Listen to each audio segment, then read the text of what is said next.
Hello hello, कैसे हो तुम? सब बढ़िया हो? हाँ पता है, बढ़िया मस्त भी हो।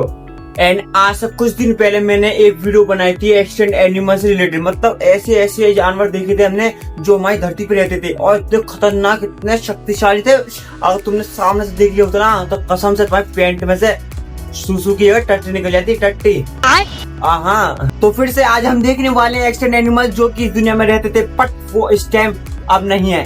लेकिन देखने तो है, बट उनकी लास्ट के ऐसे फोटोज देखेंगे जिसे देख के तुम कहोगे ओ भाई साहब क्या कितने मस्त मस्त प्रजातियां भाई ये, लेकिन ये खत्म हो गई हैं। तो चलिए शुरू करते हैं वीडियो आज की और देखते हैं साथ में मिलके। और अगर तुम चैनल पे नए हो तो चैनल को सब्सक्राइब कर देना एंड लाइक का बटन जरूर दबा देना, नहीं तो मैं मोबाइल लेकर मार फेंक के मार दूंगा। हाँ मजाक कर रहा हूँ। लाइक का और सब्सक्राइब का बटन दबा देना यार, बिना सोच समझे।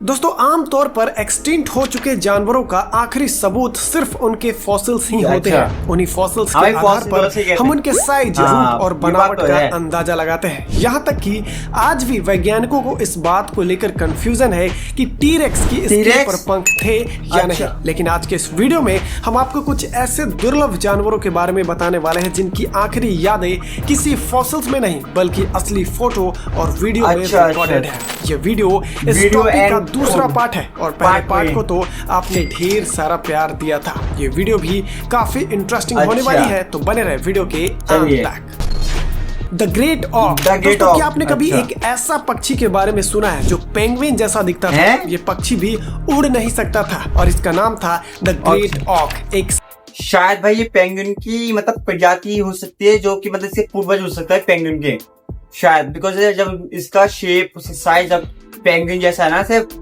ऑलमोस्ट, तो शायद उसकी मतलब उसके पूर्वज भी हो सकते हैं, बट स्टिल ये है नहीं है यहाँ पर। सेमी एक्वाटिक बर्ड जिसका वजन सिर्फ 5 किलोग्राम तक होता था। ये पक्षी कनाडा, ग्रीनलैंड और नॉर्थ यूरोप के ठंडे इलाकों में पाए जाते थे। ये ज्यादातर पानी के आसपास रहते थे और इनकी डाइट मेन रूप से मछलियां। सबसे चौंकाने वाली बात ये है कि द ग्रेट ऑक साल भर में सिर्फ एक अंडा देते थे और इनका अंडा सफेद रंग का होता था जिस पर काले और भूरे रंग के पैटर्न बने होते थे। लेकिन अफसोस, कोई अंडा भी देखो कैसा, मतलब व्हाइट कलर का ठीक है, पर उसका पैटर्न बना हुआ ब्लैक कलर के। अजीब गरीब अंडा भाई इनका भी है।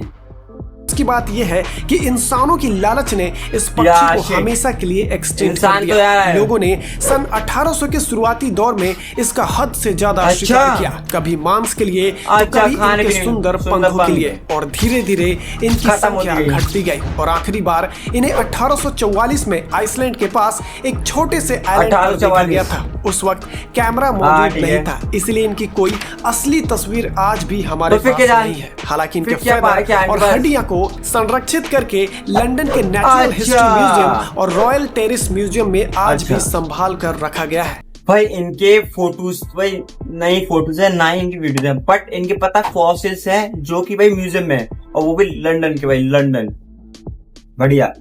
लेकिन सोचने वाली बात है कि एक ऐसा पक्षी जो कभी समंदर के किनारे लाखों की संख्या में रहा करते थे, वो आज सिर्फ म्यूजियम के शीशे के पीछे बचे हुए हैं। हम इंसानों की वजह से धरती पर हर दिन करीब 150 से 200 प्रजातियां खत्म हो रही है। तो 200 प्रजातियां खत्म हो रही है हम इंसानों की वजह से यार। भाई इंसान तो इतना लालची, इतना यार होते यार, अपने फायदे के लिए सामने वाले का नुकसान नहीं देगा। मतलब इसके साथ क्या होने वाला है, बस अपना फायदा देखेगा यार। ये तो भाई बहुत ज्यादा गलत है यार। हिस्ट्री के मुकाबले 1000 गुना ज्यादा हो चुका है। Eastern Cougar. दोस्तों, क्या आप जानते हैं कि प्यूमा ब्रांड का जो लोगो है वो असल में एक जानवर से इंस्पायर्ड है, और ये वही जानवर था, ईस्टर्न कूगर। इन्हें माउंटेन लायन, प्यूमा और पैंथर जैसे कई नामों से जाना जाता है। ये खास तौर पर भाई मैं तो आज तक तो ये समझ के आया कि मतलब पूमा जो बना हुआ है, पूमा कंपनी जो है, तो इसके ऊपर जो एनिमल है पता ये बता लेपर्ड या टाइगर वगैरह, बट आज पता चला है पूमा असली जानवर है भाई। पूमा एक कि उसी का नाम के लोग हुए हैं। ईस्ट अमेरिका के घने जंगलों में पाए जाते थे और ये आज के कूगर्स के मुकाबले साइज में थोड़े छोटे होते थे। इनका शरीर ताकतवर होता था लेकिन रंग हल्का लाल और पूंछ छोटी होती थी। ये एक शानदार शिकारी थे जो हिरन, खरगोश और छोटे स्तनधारियों का शिकार करते थे।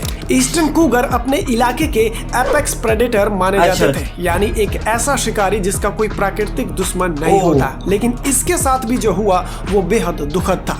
19वीं सदी में जब यूरोपियन लोग अमेरिका में बसने लगे तो उन्हें खेत और बस्तियों के लिए जंगलों की अंधाधुंध कटाई शुरू कर दी। इससे ईस्टर्न कूगर्स का नेचुरल घर और शिकार दोनों ही तेजी से खत्म होने लगे।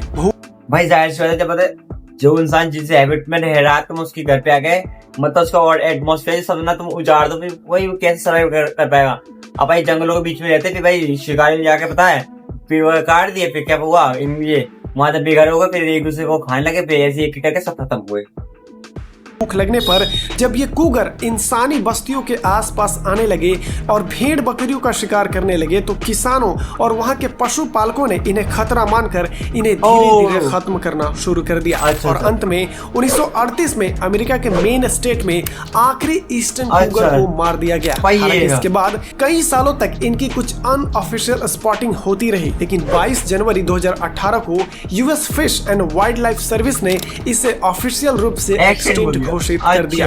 आप इस वक्त जो तस्वीरें स्क्रीन पर देख रहे हैं वो इस प्रजाति के आखिरी बचे हुए ईस्टर्न कूगर्स की ही है। अच्छा भाई से बता, दो रीजन है मतलब एक्सटेंड होने के। एक तो ये भाई ये इंसानों ने जाकर बताया जंगल काट दिया, दूसरा ये है फिर जंगलों से भागा था, गाँव में आने लगे, फिर लोगों ने पता इनको खतरा समझ के मैं गोली मार दी, जिससे कि भाई इनके प्रजाति खत्म हुई एक एक करके।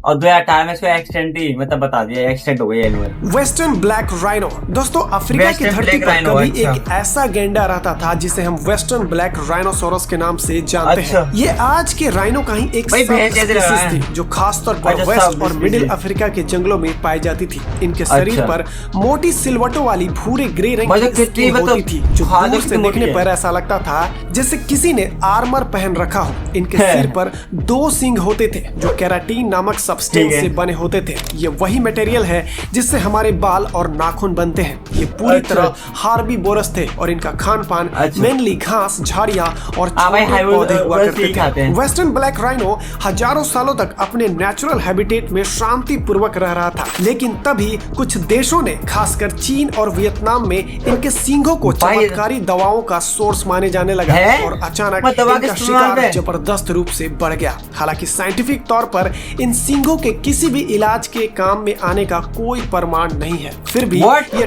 मतलब कितने चूतिया पकड़ रहे हैं लोग, मतलब उनके पास सिन्नू उखाड़ लेते दवा के लिए, ताकि दवा बनी, और पता दवा भी नहीं बन रही उनसे, उसके बाद दवा के अंदर कोई इस्तेमाल भी नहीं है। भाई ये तो करप्शन भी हो भाई, बहुत ज्यादा बड़ी मतलब ये साजिश है भाई को खत्म करने की। नेशनल मिथ बन गया। इतना ही नहीं, यमन के इनके सींगों का इस्तेमाल डैगर, क्रीची या खंजर के हैंडल बनाने में भी होने लगा, क्योंकि इनके सींग नेचुरली एक खूबसूरत कर्व शेप में होते हैं जिसे आसानी से तराशा जा सकता है। बस यही से शुरू होती है इनकी बर्बादी की कहानी। ब्लैक मार्केट में इनके सींगों की कीमत इतनी बढ़ गई कि ढेर सारे शिकारी सिर्फ इनके सींगों के लिए वेस्टर्न ब्लैक राइनो को बेरहमी से मारने लगे। धीरे धीरे इनकी संख्या इतनी घट गई कि 2011 में इनकी ऑफिशियल रूप से विलुप्त घोषित कर दिया गया। आप इस वक्त जो तस्वीरें स्क्रीन पर देख रहे हैं वो इस शानदार प्रजाति के आखिरी कुछ जीवित फोटो और वीडियो है। हालांकि वेस्टर्न ब्लैक राइनो अब इस धरती पर नहीं है, लेकिन इनके नजदीकी प्रजाति ब्लैक राइनो अभी भी मौजूद है, लेकिन वो भी ब्लैक राइनो है। अच्छा। अगर हालात ऐसा ही रहा तो वो भी आने वाले सालों में हमेशा के लिए विलुप्त हो सकते हैं। सिलिकॉन फिश दोस्तों, आज से करोड़ों साल पहले जिसे वैज्ञानिक डेवोनियन पीरियड कहते हैं और इसे एज ऑफ फिशेस भी कहा जाता है, यानी वो दौर जब समंदर में मछलियों की असली शुरुआत हो रही थी। उस वक्त समंदर में एक अनोखी मछली भी दिखाई दी, सिलिकैट। इसकी बनावट, इसके पंख और इसकी हड्डियां सब कुछ इतना अलग था कि ये बाकी मछलियों से बिल्कुल हट के दिखती थी। फिर वक्त बदला, पृथ्वी पर एक बड़ा मास एक्सटेंशन हुआ और माना गया कि सिलिकैत डायनासोर और जीवों की तरह खत्म हो गए, लेकिन कहानी यही खत्म नहीं होती। साल था 1938। साउथ अफ्रीका की एक नदी के पास दो मछुआरे को एक अजीब सी भारी मछली मिलती है, और वो मछली ना तो साधारण थी और ना ही उनके जैसी मछली पहले देखी गई थी। जब इसे एक नेचुरल हिस्ट्री म्यूजियम के वैज्ञानिक मार्जरी कॉर्टनी लेटिमर को दिखाया गया तो उन्होंने पहचान लिया कि ये कोई आम मछली नहीं है, बल्कि वही लाखों साल पुरानी सिलिकैत है जिसे साइंटिस्ट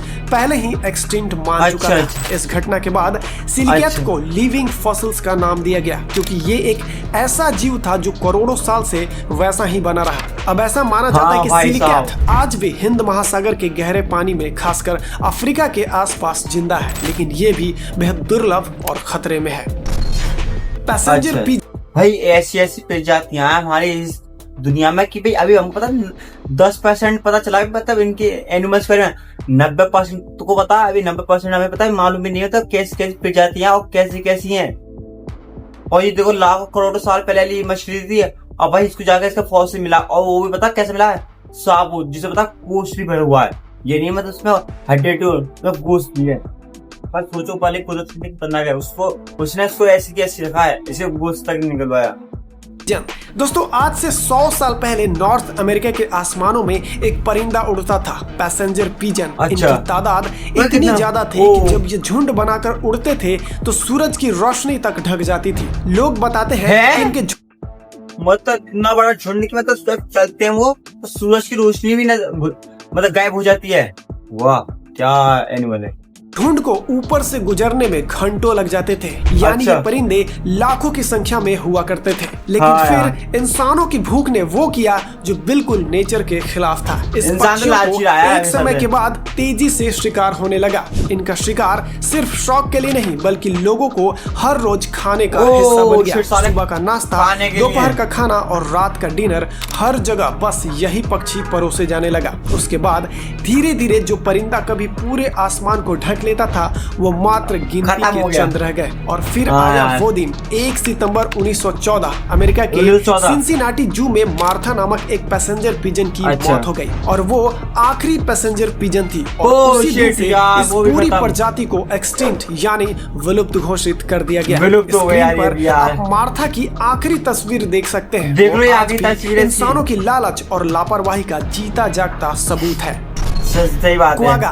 दोस्तों पहली नजर में अगर आप क्वागा को देखोगे तो लगेगा जैसे ये जेब्रा और घोड़े का मिक्सर हो, लेकिन असल में क्वागा जेब्रा का ही एक पुरानी नस्ल थी। फर्क इतना था कि इसके शरीर पर धारीदार पैटर्न सिर्फ आधे हिस्से तक होता था, बाकी बॉडी एकदम प्लेन होती थी। ये जानवर सिर्फ साउथ अफ्रीका के कुछ हिस्सों में ही पाए जाते थे। अब बात करते हैं हिस्ट्री की।